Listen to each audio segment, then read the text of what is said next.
शिवाजी। चलिए 2 मिनट में बता दीजिए फटाक से। इनका समय 1627 से 1680 तक। चलिए जन्म बताइए इनका। 10 अप्रैल 1627। माता जी का क्या नाम था? जीजा बाई। पिताजी का नाम? शाह शाह जी। इनके दादाजी कौन थे? दादाजी कोंड देव। इनके संरक्षक कौन थे? संरक्षक या गुरु कह सकते हैं ना। कोंड देव इनके क्या थे? संरक्षक थे। संरक्षक। सर्वाधिक प्रभाव इनके गुरु जी का पड़ा था, क्या नाम था? समर्थ राम दास ना भैया। इनका शिवाजी के ऊपर क्या पड़ा था? सर्वाधिक प्रभाव। शिवाजी के ऊपर सर्वाधिक क्या पड़ा? प्रभाव। प्रभाव पड़ा था। सर्वाधिक प्रभाव पड़ा था किसके ऊपर? शिवाजी के ऊपर। इनकी कुछ प्रिय पत्नियां थी, कौन कौन? पत्नी। पत्नी के दो का नाम मिलता है। एक का नाम तो मिलता है स्वैराबाई का, स्वैराबाई, स्वैराबाई। और दूसरा कौन थी? Psi by. साई बाई की विशेषता क्या थी? ये क्या हो गई थी? मृत्यु के बाद सती हो गई थी। सती हो गई थी।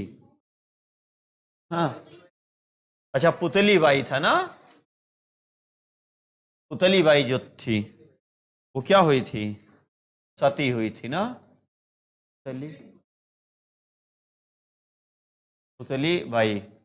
पुतली बाई इनकी पत्नी तो थी, सती हो गई थी, है महाराज। चलिए अब यहां तक हो गया। इनकी पहला किला ये जीते थे कौन सा? पहला किला इनके द्वारा, पहला किला जी इन्होंने क्या किया था? जीता था। क्या नाम था?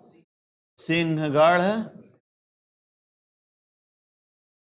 सिंहगढ़ का किला। दूसरा किला इन्होंने इस किला को कब जीता था इन्होंने?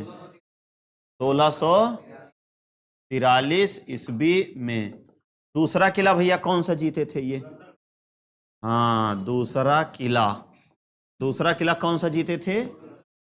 पुरंदर का किला। पुरंदर का किला किस सन में? 1664। 64 में तो राज्याभिषेक करवाए थे। 54 ईस्वी में। पुरंदर की संधि किस वर्ष हुई थी? पुरंदर की संधि हुई थी कि नहीं हुई थी? हाँ जो वेरी इंपॉर्टेंट है। पुरंदर की संधि। पुरंदर की संधि किस सन में?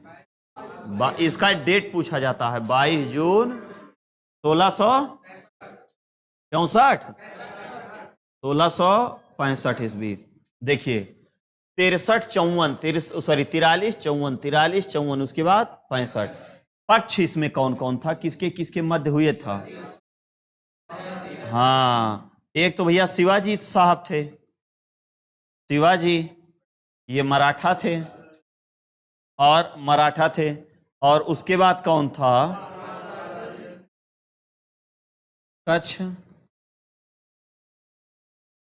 कछवाहा राजा जय सिंह। ये किसकी तरफ से था? ये मुगलों की तरफ से था ना भैया। मुगलों की तरफ से। मुगलों की तरफ से। संधि की शर्तों में क्या क्या हुआ? स्क्रीनशॉट ले लीजिए इसका। हाँ 35 किलो में से क्या होना था? संधि की जो प्रमुख शर्तें थी, प्रमुख शर्तें, प्रमुख शर्तें। प्रमुख शर्तों में कौन कौन सी शर्तें प्रमुख थी? पहला ये था कि 35 किलो में से क्या करना है? 23 किला किसको देना है? हाँ 23 किला मुगलों को देना है। मुगलों को देना है। पहली इनकी संधि थी। दूसरी शर्त शिवाजी साहब जो थे वो किसकी तरफ से? हाँ, मुगलों की तरफ से क्या करेंगे? हाँ, लड़ेंगे। मुगलों की तरफ से लड़ेंगे और क्या करेंगे? गजब प्राणी है, सेवा करेंगे। अगला है, अगला शिवाजी के पुत्र कौन थे? संभाजी। क्या होगा इनका? कई हजार का? 5,000 का क्या दिया जाएगा? हाँ, मनसब दिया जाएगा। संध की शर्तें तब टूटती हैं जब इनको आगरा बुलाया जाता है। किसको? शिवाजी को। शिवाजी को कहाँ बुलाया गया? आगरा। और शिवाजी को जब आगरा बुलाया जाता है तो आगरा इनको इसलिए बुलाता है, कहीं ना कहीं एक बेइज्जत करने की पहले से ही उसकी योजना थी। तो शिवाजी को भैया कहाँ बुलाया गया? आगरा। आप देखो मामला यहीं से गड़बड़ हो रहा है। शिवाजी को कहाँ बुलाया गया? आगरा। तो शिवाजी को आगरा क्या किया गया? बुलाया गया। कब बुलाया गया? हैं? 12 मई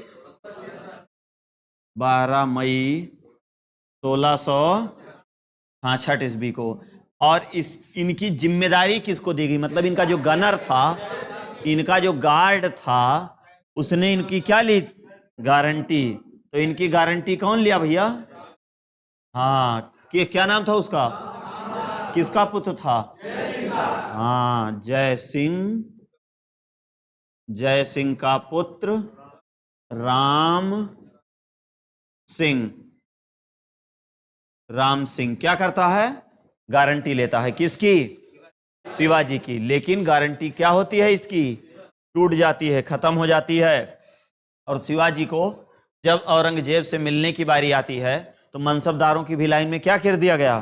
खड़ा कर दिया गया, जिसके कारण शिवाजी क्या कर दिए? विद्रोह कर दिए। और जब विद्रोह किए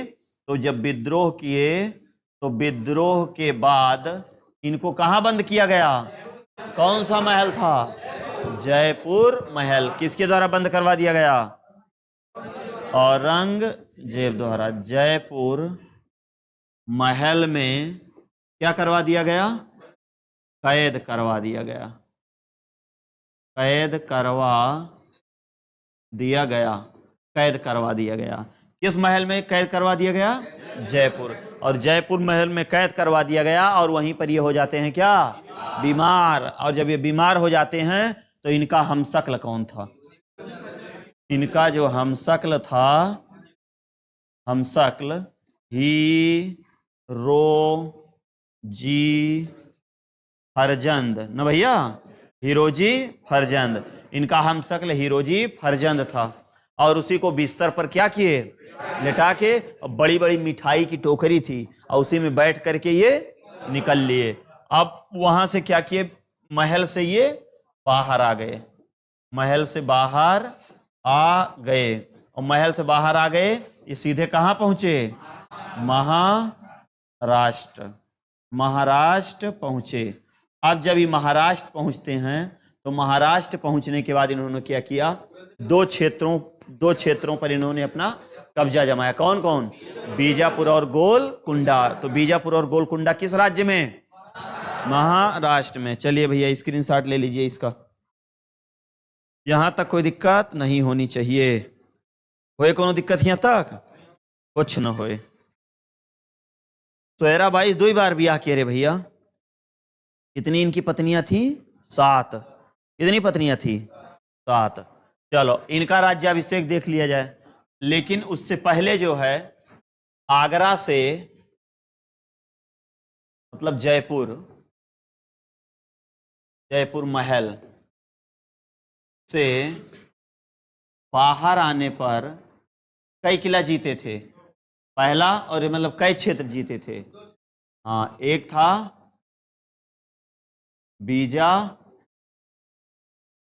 बीजापुर, दूसरा था गोलकुंडा। पर क्या इन्होंने प्राप्त की? विजय प्राप्त की। अब इनको लगा कि यार मारपीट ज्यादा दिन तक मामला अब चल रहा है और राज्याभिषेक भी करवा लिया जाए।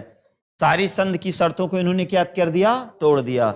सारी संध की शर्तों को तोड़ने के बाद ये भाई साहब क्या करवा लिए, अपना राज्याभिषेक। कहीं ना बुढ़ौती में चुपचाप मार के बैठो भैया, अब ज्यादा इधर उधर दिमाग लगाने की जरूरत नहीं है। तो अब यहां पर एग्जैक्ट डेट पूछा जाता है, शिवाजी का राज्याभिषेक। शिवाजी का राज्याभिषेक कै बार हुआ, 2 बार। पहली बार इनका कब होता है, हाँ एकदम एग्जैक्ट डेट पूछा जाता है भैया, 6 जून 1600, हाँ 6 जून 1674 ईस्वी को इनका क्या होता है, पहली बार राज्याभिषेक। अब जब इनका राज्याभिषेक करवाया गया तो उस टाइम राज्याभिषेक कौन कर रहा था, तो राज्याभिषेक कर रहे थे गाग भट्ट साहब थे, गाग भट्ट तांत्रिक द्वारा, गाग भट्ट तांत्रिक द्वारा। दूसरी बार जब इनका किया गया तो 16 और 24 सितंबर। क्यों दूसरी बार इन्होंने करवाया था, हाँ 1674 ईस्वी। पहली बार जब करवाए तो उसी के कुछ समय बाद इनके माताजी का क्या हो गया, देहांत हो गया। तो इनको लगा ये शुभ नहीं रहा, शुभ नहीं था, इसलिए जो है ये ठीक नहीं है, अब हम दूसरी बार अपना राज्याभिषेक करवाएंगे। तो 24 सितंबर 1674 ईस्वी को इन्होंने अपनी क्या करवाई, दूसरी बार कब है इनका राज्याभिषेक, दूसरी बार इनका राज्याभिषेक। दूसरी बार राज्याभिषेक कौन किया था इनका, हाँ प्रसिद्ध तांत्रिक, कहीं ना और तगड़ा तांत्रिक लाओ की, प्रसिद्ध तांत्रिक कौन थे, निश्चलपुरी गोसाई, निश्चलपुरी गोसाई। तो निश्चलपुरी गोसाई क्या किए थे, इनका दूसरी बार राज्याभिषेक। यहां तक शायद हम लोगों का कल हुआ था ना कि इनकी मृत्यु भी हो गई थी, अच्छा हो गई थी, चलो फिर इनकी मृत्यु भी करा दिया जाए। शिवाजी की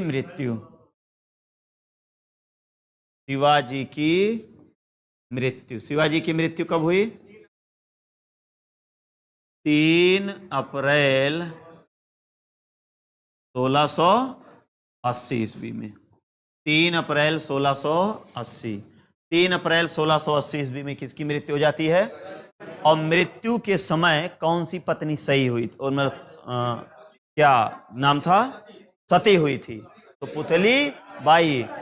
पुतली बाई तो सती हो गई, और दूसरी पत्नी कौन थी, स्वैराबाई। और स्वैराबाई के पुत्र का क्या नाम था, रामराज नहीं, राजा राम। वो अलग ही दिमाग लगा रही थी, है ना। तो शिवाजी की मृत्यु के समय एक पत्नी इनकी सती हो गई थी, इनकी पत्नी क्या हुई थी, सती हुई थी, पत्नी सती। कौन, पुतली बाई। दूसरी पत्नी स्वैराबाई से दुई दाएं बियाह के रे भैया, स्वैराबाई का पुत्र का क्या नाम था, राजा राम।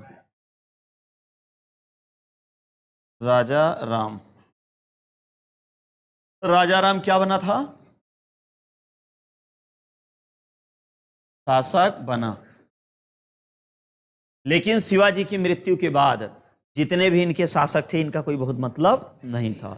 शिवाजी की विशेषता एक और सबसे विशेषता मानी जाती है, शिवाजी के जो सबसे बड़ी विशेषता मानी जाती है, इनका अष्टप्रधान, अष्टपरिषद, 8 मंत्रियों का इनके पास बहुत अच्छा समूह था। और वही 8 मंत्री जो है बेहतरीन तरीके से क्या करते थे, कहीं पर आक्रमण करवाते थे और आसानी से व्यवस्था को जीत लेते थे। तो ये कितने किले कब्जा कर पाए थे, ये 35, टोटल 35 किला था। तो इनका प्रशासन भी बहुत जबरदस्त था।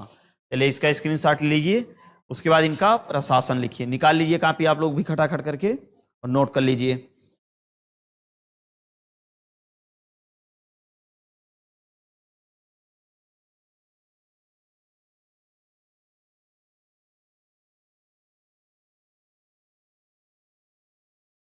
चलिए, शिवाजी का अष्टप्रधान परिषद, शिवाजी का अष्ट प्रधान परिषद, ये वेरी इंपॉर्टेंट है। अष्ट प्रधान परिषद कितने मंत्रियों का समूह हुआ करता था? 8। 8 मंत्रियों का समूह होने के बाद कारण इसका नाम क्या पड़ा? अष्ट प्रधान। तो अष्ट प्रधान का संबंध किससे है? शिवाजी के मंत्रियों से। और मंत्री के पद भैया आनुवांशिक नहीं होते थे। तो मंत्री के जो पद होते थे वो आनुवांशिक नहीं होते थे। मंत्री के पद आनुवांशिक, राजा के पद होते थे, आनुवांशिक नहीं होते थे, नहीं होते थे। आज देखिए राजा का पद आनुवांशिक है, लेकिन आईएएस का पद आनुवांशिक है, हैं? कोई विभाग, कोई अधिकारी का पद आनुवांशिक है, लेकिन मंत्री का बेटा मंत्री बन जाता है। बन जाता है कि नहीं बन जाता? चाहे वो मेहनत करे चाहे ना बने। तो पहला पद इनका था भैया पेशवा। जो सबसे पहला पद था, पहला पद इनका क्या था? पेशवा। पहला पद था पेशवा। पेशवा, पेशवा मतलब कि जो अष्टप्रधान पद थे, उस पद में सबसे महत्वपूर्ण पद कौन था? पेशवा। उसी के आगे आप लोग भी नोट कर लीजिएगा, पेशवा। इसका काम क्या होता था? ये मुख्य सलाहकार होता था। मतलब हम लोग इसको कह सकते हैं मुख्य प्रधान। मुख्य प्रधान, आप इसको प्रधानमंत्री भी कह सकते हैं। अरे भाई पीएम, तो मुख्य प्रधान का पद सबसे बड़ा कौन होता था? इसकी जिम्मेदारी क्या होती थी? कि राज्य की व्यवस्था को क्या करता था? देखभाल करता था। तो राज्य की व्यवस्था को ये क्या करता था? देखता था। राज्य की व्यवस्था देखता था। अब राज्य की व्यवस्था देखता था, तो राज्य में हर प्रकार की व्यवस्था, नाली, खड़ंजा, बिजली, पानी, जैसे आज एक मुख्यमंत्री का होता है। भाई मुख्यमंत्री की जिम्मेदारी क्या होती है? प्रधानमंत्री की। देश में है तो प्रधानमंत्री, राज्य में है तो मुख्यमंत्री। दूसरा पद इनका था अमात्य का। क्या था? अमात्य। दूसरा पद वेरी इंपॉर्टेंट है, पूछा जाता है, अमात्य। सवाल पूछा जाएगा कि शिवाजी के अष्टप्रधान परिषद में अमात्य को और किस नाम से जाना जाता था? तो अमात्य को मजमू अदार के नाम से जाना जाता था। क्या नाम से? मजनू ना है, मजमू अदार। मजमूदार मतलब वही मजमूदार या मजमू आधार। मजमूदार, मजमूदार भी कह सकते हैं, या बड़ा आ हो सकता है, बड़ा आ कर दो, मजमूदार। और ऐसे लिखा जाएगा, मजूमदार भी लिखा मिल सकता है ना? मजूमदार, मजूमदार भी लिखा रहेगा, मजूमदार। अमात्य, अमात्य का काम क्या होता था भैया?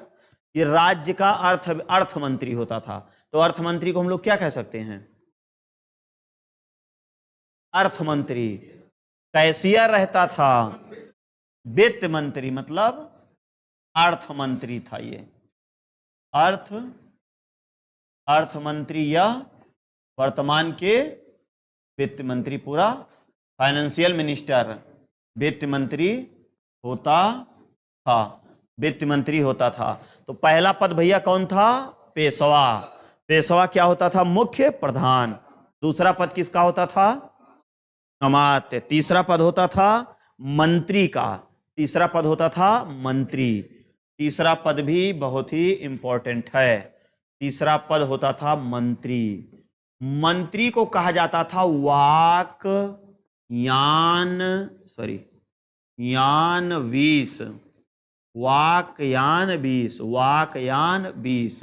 वाकयानवीस जो होता था, ये दरबारी लेखक होता था। क्या होता था? दरबारी लेखक। दरबारी लेखक होता था। दरबारी लेखक होता था। कौन दरबारी लेखक होता था? वाकयानवीस। वाकयानवीस क्या होता था भैया? दरबारी। लेखक का काम क्या होता था? सब कुछ ये लिखता पढ़ता था, सब कुछ लिखता पढ़ता था। ठीक। तीसरे नंबर की बात, चौथे नंबर पे आ जाते हैं सुमंत। सुमंत, सुमंत जिनको क्या कहा जाता था? दबीर।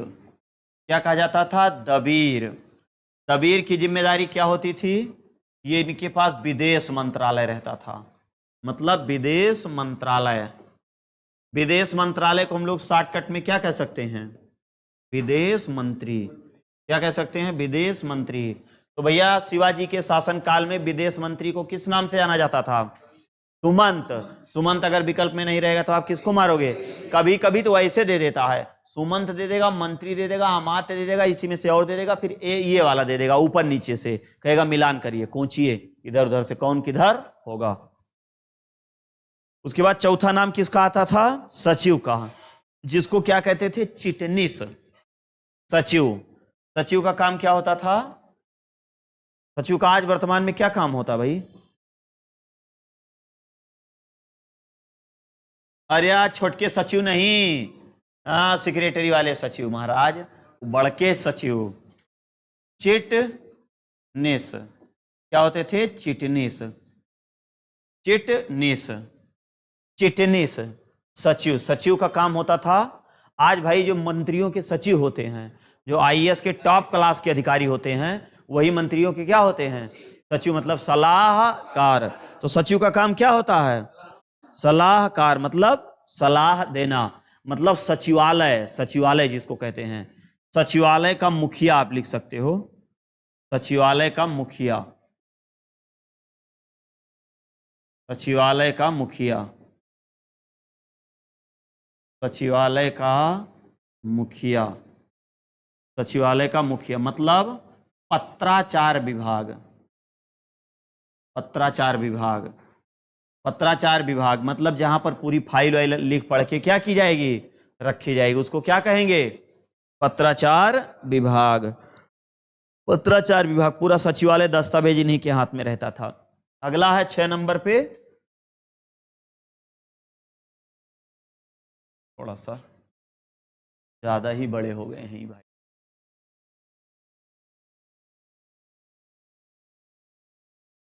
आप लोग थोड़ा सा जगह बनाइए, यहाँ दिखाई दे रहा है ना? अरे लाइव वालों को भी दिखाई देगा, नहीं पता चले कि बेचारे वो झुराए, उनका दिखाई न पड़े। चलिए अगला 6 नंबर पे आएगा सेनापति। सेनापति, ये भैया सेनापति वाला पद भी बहुत ज्यादा पूछा जाता है। सरे नौबात, क्या था? सरे नौबात, सरे नौबात, सरे नौबात। इसकी जिम्मेदारी क्या होती थी? ये सेना का प्रमुख होता था, सेना का प्रमुख, सेना का प्रमुख होता था, सेना का प्रमुख। सेनापति को क्या कहते थे? सरे नौबात। क्या कहते थे? सरे नौबात। अब इसकी जिम्मेदारी होती थी सेना का प्रमुख, सेना की भर्ती करना, उनका खान पान, वेतन भत्ता, कैंटीन वगैरह सारा सब कुछ उसी काम होता था। उसके बाद होते थे न्यायाधीश। 7 नंबर पे न्यायाधीश। न्यायाधीश मतलब जज साहब, जज। इनके पास क्या कौन सा विभाग होता था? न्याय विभाग। न्याय विभाग होता था, मतलब supreme court, high court, district court. Supreme court, high court, district court उस टाइम कौन होता था? न्यायाधीश। वही सब कुछ एक ही आदमी होता था, अलग नहीं। लेकिन ये राजा के बाद मुख्य न्यायाधीश होता था, है ना? सर्वे सर्वा उस टाइम कौन होता था? राजा। जो वो कहेगा उसी अनुसार होगा, अपने मन से कुछ नहीं होगा। एक और है भाई साहब पंडित राव। भाई पूजो पाठ कराना जरूरी है, पंडित जी को नहीं रखना है? पंडित राव। अरे यार कथा वथा नहीं सुना जाएगा, समझते नहीं हो। ये देखिए पंडित जी आ गए, पंडित राव। पंडित राव जी को क्या कहा जाता था? सद्र। सद्र, सद्र। इनके पास कौन सा विभाग होता था? धार्मिक विभाग। धार्मिक विभाग।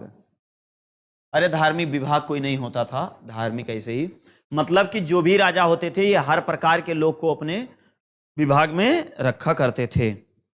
इनके प्रमुख, शिवाजी के प्रमुख कर कौन थे? स्क्रीनशॉट ले लीजिए। इनके प्रमुख कर कौन थे? चौथ और सरदेश मुखी। लिखवा दिया गया था ना ये, है ना?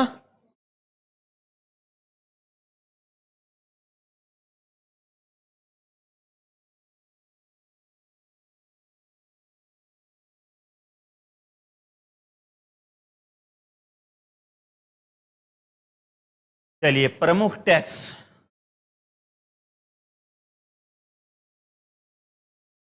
शिवाजी के प्रमुख टैक्स।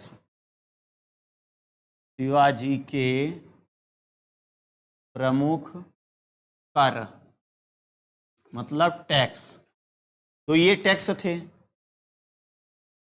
एक था चौथ, एक था क्या? चौथ। एक था सर देश मुखी। सरदेशमुखी। इसकी दर कितनी थी? इसकी दर जो थी 1/4 ना भैया। और इसकी दर कितनी थी? हाँ, 1/10। ये जो चौथ था ये क्या होता था? पड़ोसी राज्यों से लिया जाने वाला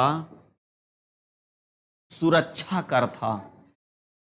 सुरक्षा कर था। सुरक्षा किसमें था? हाँ, सरदेशमुखी नहीं, इसी में था। उल्टा लिखवा दिए थे क्या? ना ना, सही कर लो, सही कर लो भैया। मारपीट लूटपाट से बचाने के लिए। और यहां पे क्या था? ये भी पड़ोसी राज्यों से ही लिया जाता था। पड़ोसी राज्यों से लिया जाने वाला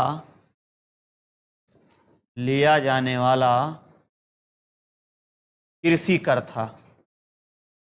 कृषि कर होता था। तो सरदेशमुखी भी इंपॉर्टेंट है और आपका चौथ। चौथ से क्लियर हो गया 1/10। और सरदेशमुखी शब्द थोड़ा सा बड़ा है, सॉरी 1/4 चौथ से। और ये 1/10। ये किससे लिया जाता था? पड़ोसी राज्यों से लिया जाने वाला कृषि कर था, उपज का। और ये पड़ोसी राज्यों से लिया जाने वाला उनका सुरक्षा, कि मतलब उन राज्य के ऊपर कोई राजा अगर आक्रमण करेगा तो उसके जिम्मेदार कौन है? हम हैं। आप मुझे टैक्स दीजिए, हम आपको हमेशा सुरक्षा प्रदान करेंगे। सुरक्षा प्रदान करेंगे।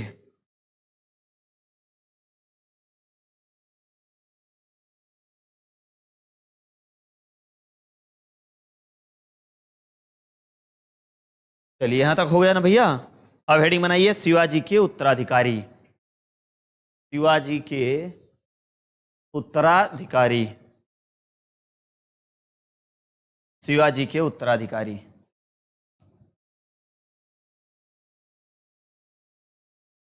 शिवाजी के उत्तराधिकारी। कितनी पत्नियां थी? 7 पत्नियां थी। ये 8 थी? अच्छा, 8 पत्नियां थी। वाह भैया, संघर्षशील आदमी रहत रहे हैं। खतरनाक है। 7 रहीन हो, 8 ना रहीन। अरे अब 1-8 हारा वार हो जाती, कौन दिक्कत हो रहा। चलिए, पहला बनता है संभाजी। लिख लीजिए, पहला लिखिए संभाजी। ऐसे ही अस्थाई बनता है, कोई बहुत मतलब इसका नहीं था। इनकी मृत्यु के बाद जो है पहला उत्तराधिकारी पहला उत्तराधिकारी कौन बनता है? संभाजी। संभाजी 1680 से 1680 में तो मृत्यु हुई थी। 1689 तक, 1680 से लेके 1689 तक। उसके बाद जो है दूसरे साहब आ जाते हैं।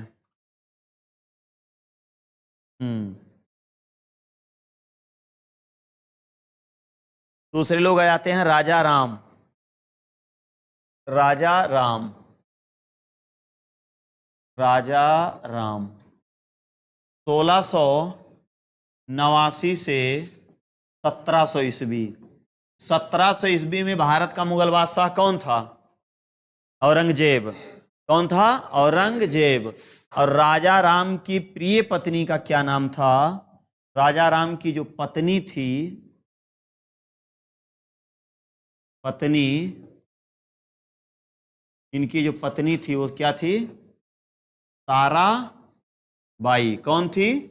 ताराबाई। अब देखिए, जब 1707 ईस्वी में राजा राम की मृत्यु हो जाती है, 1707 में राजा राम की, सॉरी 1700 ईस्वी में राजा राम की मृत्यु, राजा राम की मृत्यु, राजा राम की मृत्यु कब होती है? 1700 ईस्वी में। अब इसका जो पुत्र था, राजा राम का पुत्र शिवाजी द्वितीय था। शिवाजी द्वितीय। शिवाजी द्वितीय उस टाइम क्या था? छोटा था, लेकिन क्या बन गया? शासक बना। क्या बना भैया? शासक बना। और मराठों में आपस में ही उत्तराधिकार, मतलब साम्राज्य को लेने के लिए आपस में गृह युद्ध चल रहा था। और ये सूचना किसको दी गई थी? औरंगजेब को दी गई थी। लेकिन औरंगजेब जो है इनको व्यवस्थित करने नहीं आ पाया था। और 1707 में जब राजा राम की मृत्यु हो गई तो अब इनका क्या था? क्या नाम था? अरे क्या नाम है भाई? ताराबाई। तो ताराबाई की कौन थी? राजा राम की पत्नी थी। ये लोग अपनी राजधानी किसको बनाया करते थे? सतारा को। इन लोगों की राजधानियां क्या होती थी? सतारा। इन लोगों की राजधानी क्या हुआ करती थी? सतारा। अब क्या हुआ कि जब मृत्यु हो गई, किसकी मृत्यु हो गई? राजा राम की। तो राजा राम की मृत्यु के बाद राजा राम की मृत्यु के बाद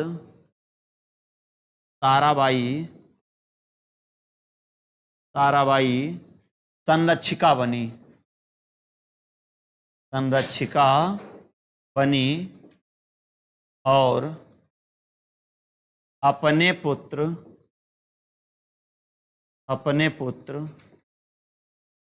शिवाजी द्वितीय को मराठा शासक घोषित की। मराठा शासक घोषित कर देती हैं। तो इसका मतलब शिवाजी बहुत छोटा था। शिवाजी द्वितीय, शिवाजी नहीं, शिवाजी द्वितीय। नोट कर लीजिए फटाक से, शिवाजी द्वितीय। ताराबाई ने कई वर्ष तक शासन किया? कई वर्ष तक संरक्षिका थी?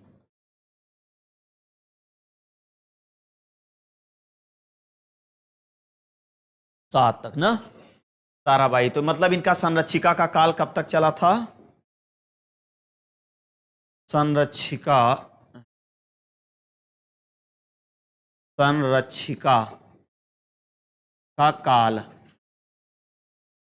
का काल 1700 से